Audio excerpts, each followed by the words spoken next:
On October the 30th, 1991, as President George H.W. Bush is opening the Madrid Conference to consider land for peace in Israel's Middle East role, an impending perfect storm travels 1,000 miles from east to west instead of the normal west to east pattern and crashes into the New England coast.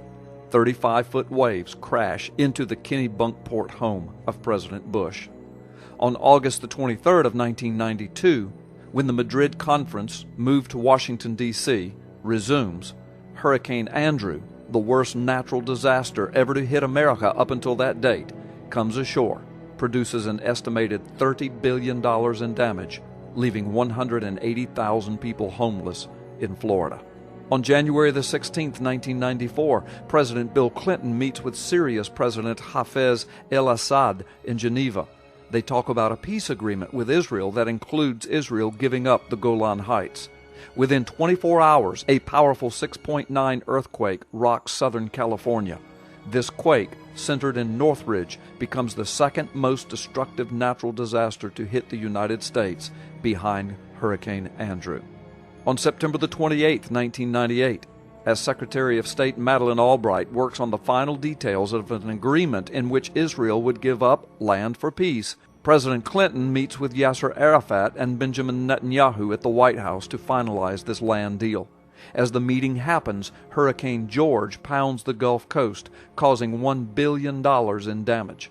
At the exact time that Arafat departs the country, the storm begins to subside. On November the 30th, 1998, Yasser Arafat comes to Washington again to meet with President Clinton to raise money for a Palestinian state with Jerusalem as its capital. Clinton promises him $400 million. And on the same day, the Dow Jones average drops 216 points, and on December the 1st, a few days later, the European market had its third worst day in history. Hundreds of billions of dollars of market capitalization were wiped out in the United States and Europe within 3 days.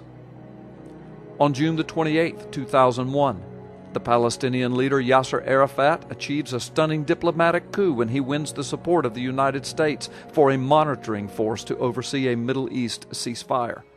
In the months of July and August of 2001, Israel advances several raids into the West Bank in order to stem the tide of increasing violence against Israel.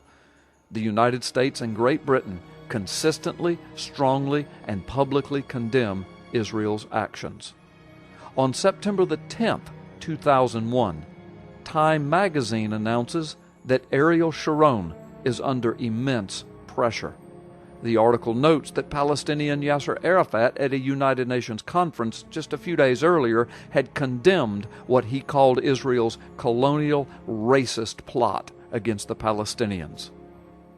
On September the 11th, 2001, the first and largest attack on the U.S. mainland occurs, killing over 3,000 innocent U.S. civilians, carried out by Arab terrorists, the mirror of what Israel had been fighting for decades. In August of 2005, Israel carried out the evacuation of 9,500 residents from Gush Katif and 4 Samaria communities. Residents were forced from their homes by Israeli troops, some dragged away kicking and screaming and placed on buses that took them from the area. The withdrawal was backed by the U.S. government and specific declarations and negotiations of President George Bush. 1 week later, Hurricane Katrina made landfall, forcing the evacuation and displacement of hundreds of thousands of U.S. citizens. More than 1,800 people lost their lives in Katrina, and more than $81 billion in damages occurred. In November of 2007, the Annapolis Conference convened. In this conference, President Bush was pressuring Israel to accept the roadmap to peace.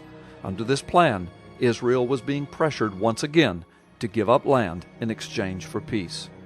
Our current economic crisis began in the same month, November 2007.